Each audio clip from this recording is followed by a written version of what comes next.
চুমুকে।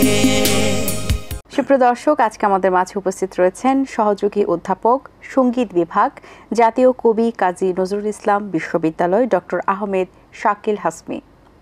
শুভ সকাল, কেমন আছেন? শুভ সকাল, আমি বেশ ভালো আছি, আর এখন এসে আরো বেশি ভালো বোধ করছি।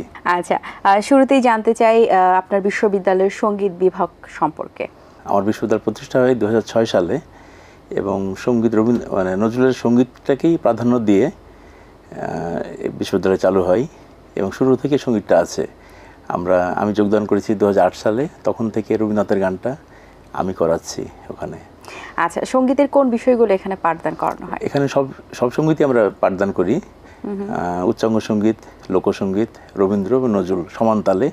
এর পাশাপাশি দেশের গান এবং পঞ্চকবির যে গান আমরা সবই করাই। এবার আপনার কণ্ঠে একটি গান শুনতে চাই, তাহলে তারপর বাকি আলোচনা। বর্ষা চলছে, বর্ষা তো বাইরে বৃষ্টি বোধহয় হচ্ছে, আমি বর্ষার গানতে শুরু করি। আচ্ছা, এবার আপনার শিক্ষা জীবন সম্পর্কে একটু জানতে চাই। শুরুটা কিভাবে হয়েছিল, তারপর গানের জগতে কিভাবে আসা?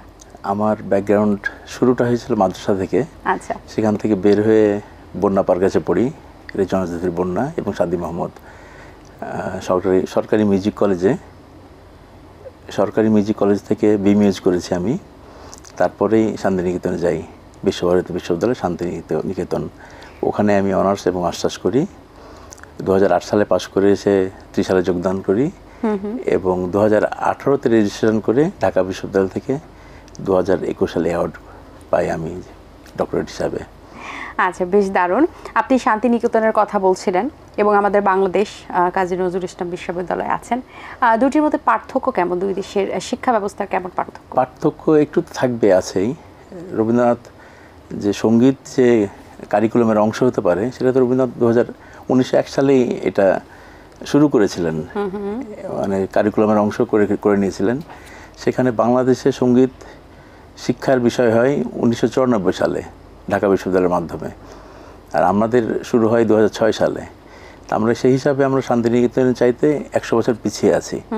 তারপরে আমরা এগোনোর চেষ্টা করছি, সঙ্গীতটাকে পৌঁছে দেওয়ার চেষ্টা করছি প্রান্তিক জনপদের কাছে, সাবজেক্ট হিসাবে ইস্টাবলিশ করার চেষ্টা করছি। আচ্ছা, যেহেতু আপনি গানের শিল্পী, আসলে গানের শিল্পীদের কাছ থেকে গান শুনতে বেশ ভালো লাগে। আপনি রেডিও টেলিভিশনে নিয়মিত গান করেন। একজন শিল্পী হতে গেলে আসলে কোন গুণাবলী থাকা প্রয়োজন এবং চর্চাটা করা কতটুকু জরুরি?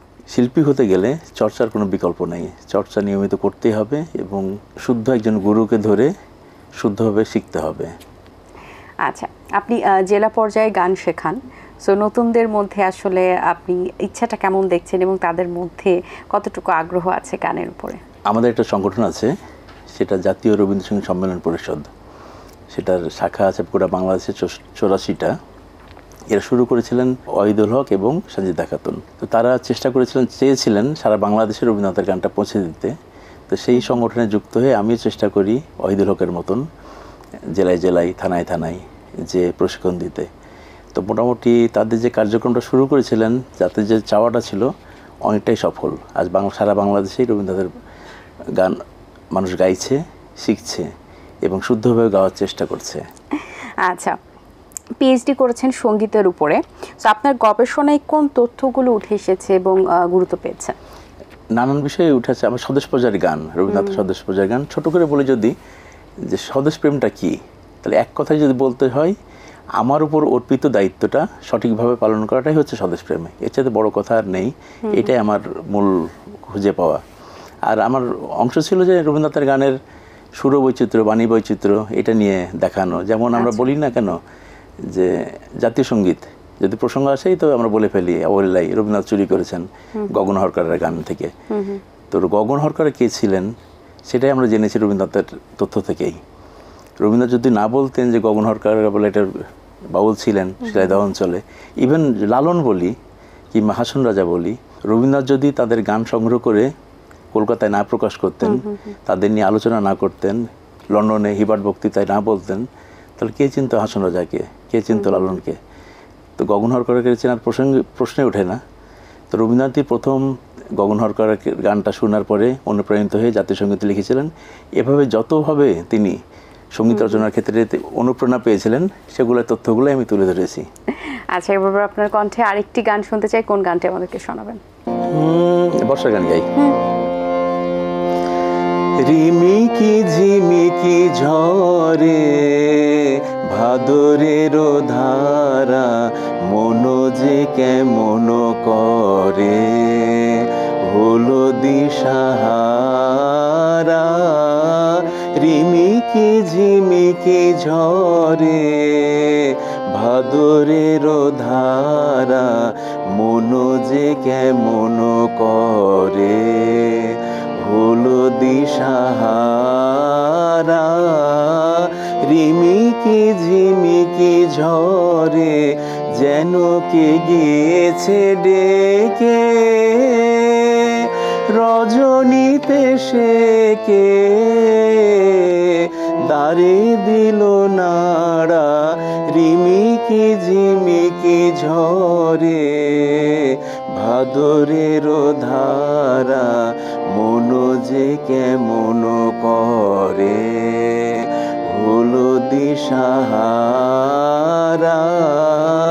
রিমিকি ঝিমিকি ঝরে। অসাধারণ অসাধারণ, খুব দারুণ একটি গান শুনিয়েছেন। গান নিয়ে ভবিষ্যৎ পরিকল্পনা কি? ভবিষ্যৎ পরিকল্পনা গানেই তো আছি, অধ্যাপনা করছি গানেই। ছেলেমেয়ে নতুন নতুন ছেলেমেয়ে তৈরি করা, তারা গান নিয়ে পথে চলতে যেন পারে সেই চেষ্টাটা করে যাচ্ছি। আচ্ছা, এখন যে ধরনের গান তৈরি হচ্ছে আসলে সে ধরনের গানই কি দর্শকরা বা শ্রোতারা শুনতে চাইছেন, নাকি একটু বেশি ভাইরাল হওয়ার জন্যই আসলে গানগুলো তৈরি করা হচ্ছে? আধুনিক রক পপ এগুলোর জনপ্রিয়তা সবসময় থাকবে, সেগুলো আসবে যাবে, ক্রেজ তুলবে, চলে যাবে। কিন্তু রবীন্দ্রনাথের গান, নজরুলের গান কখনোই ওই ক্রেজটা আনতে পারবে না, কিন্তু হারিয়ে যাবে না, একইভাবে সমান্তরালভাবে চলতে থাকবে, আজীবন থাকবে, আজীবন টিকে থাকবে। আচ্ছা, যেহেতু কাজ নিয়ে তো ব্যস্ততা আছেই, সেই সাথে গান নিয়েও আছে, অবসর সময় পাওয়া হয় কিনা, হলে কি করা হয়? গানেই থাকি, গান আমাদের অবসর বিনোদন বলতেই গান। আচ্ছা, এমনিতে তো আপনি কাজী নজরুল ইসলামের গান অনেক বেশি পছন্দ করেন, সাথে রবীন্দ্রনাথেরও, কিন্তু এছাড়া আসলে কোন শিল্পীর গান আপনার খুব ভালো লাগে, আপনাকে টানে? বাইরের শিল্পীর গান খুব কম শোনা হয়। একসময় তো ছোটবেলায় শুনতাম মান্না দে, প্রিয় শিল্পী হেমন্ত, লতা, আশা, তারপরে প্রতিমা, আর বাংলাদেশে সাবিনা ইয়াসমিন, রুনা লায়লা সবসময় অসাধারণ, অ্যান্ড্রু কিশোরের গান ভালো লাগে। আর নতুন যারা এখন রিসেন্টলি কাজ করছেন গানের, তাদের গান কেমন লাগে? সত্য কথা বলতে রবীন্দ্রনাথের গানে যারা আছেন তাদের খোঁজটা রাখি, কিন্তু আধুনিক গান খুব কম শোনা হয়। আচ্ছা, এবার আপনার কণ্ঠে আরেকটি গান।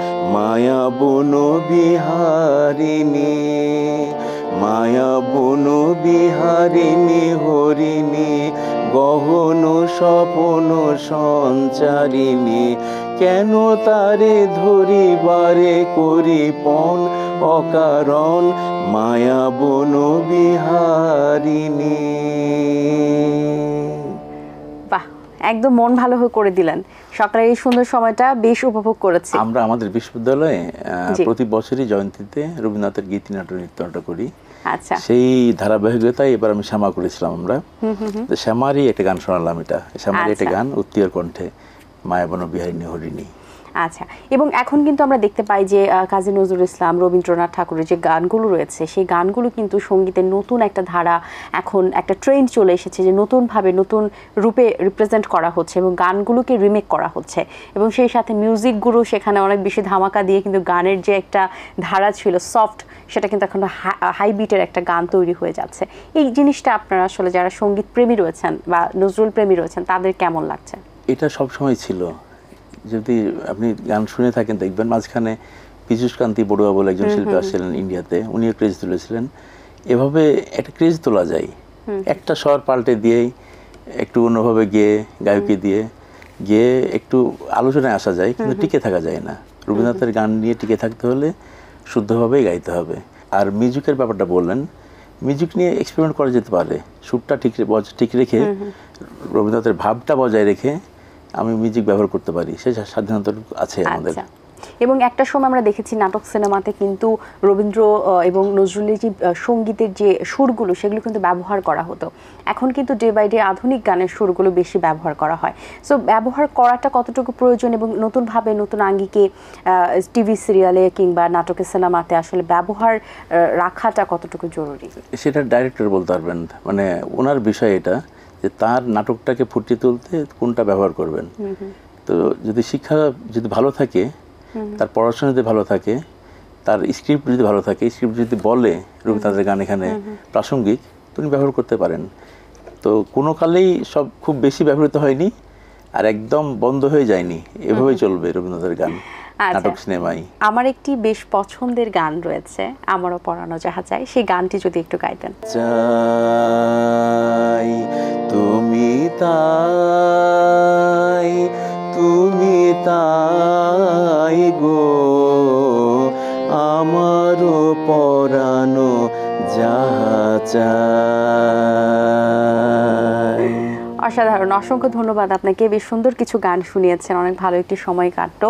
অনেক অনেক শুভকামনা আপনার জন্য, ভালো থাকবেন সবসময়। আপনাকেও অশেষ কৃতজ্ঞতা, শুভেচ্ছা এটিএন বাংলার কলাকুশলী এবং দর্শক শ্রোতাদের। দর্শক, আশা করছি আজকের আয়োজন আপনাদের ভালো লেগেছে। আজ এই পর্যন্ত, আপনাদের সঙ্গে দেখা হবে আগামী পর্বে নতুন কারো সঙ্গে। সেই পর্যন্ত ভালো থাকুন, সুস্থ থাকুন, আল্লাহ হাফেজ। দিন আসে দিন যায়, সময়টা চলে যায়, তবু আছি এই বেশ ভালো। জীবনটা রঙময়, যেভাবেই হওয়া চাই, নয় কভু সাদা কালো। এই আশাতে স্বপ্ন ভাসে, সুখ হাসে চোখে মুখে, চায়ের চুমুকে।